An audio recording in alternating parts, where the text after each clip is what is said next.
బిడ్డలారా, ప్రభు అయిన యేసు క్రీస్తు నామములో మీ అందరికీ శుభం కలుగాక. ఈరోజు యేసు క్రీస్తు ప్రభు మనకిస్తున్న వాగ్దానాన్ని మనము ధ్యానము చేసుకుందాం. కీర్తనల గ్రంథము 119వ కీర్తన 25వ వచన భాగము.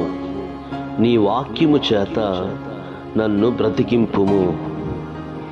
ప్రియ దేవుని బిడ్డలారా, లోకములో చాలామంది పాప బంధకాల చేత చిక్కుకొని పోయి తాగుడు, వ్యసనాలు, మత్తుపానీయాలు, శారీరక సంబంధమైనటువంటి కోరికలు, విచ్చలవిడి పాపం చేయటం ద్వారా చాలామంది మరణానికి దగ్గరైపోయి నిత్యమైనటువంటి నాశనానికి వెళ్ళిపోతున్నటువంటి చాలామంది జీవితాలని ప్రభు వాక్యము లేవనెత్తింది, ప్రభు వాక్యము ఆదరించింది.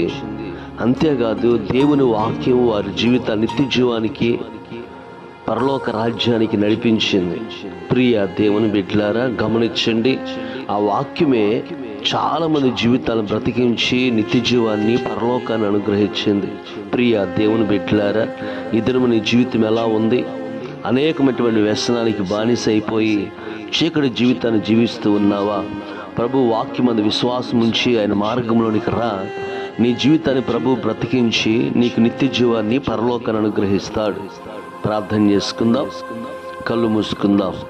కృప చెమ్ముగల దేవా, నీ పాదాలకు చెల్లిస్తూ ఉన్నాం. మరణానికి జోగుతున్నటువంటి అనేక మంది జీవితాలని ప్రభు నీ వాక్యం ద్వారా లేవనెత్తి రక్షణ మార్గంలోనికి నడిపించమని యేసు నామములో అడిగి వేడుకుంటున్నాం తండ్రి. ఆమేన్, ఆమేన్.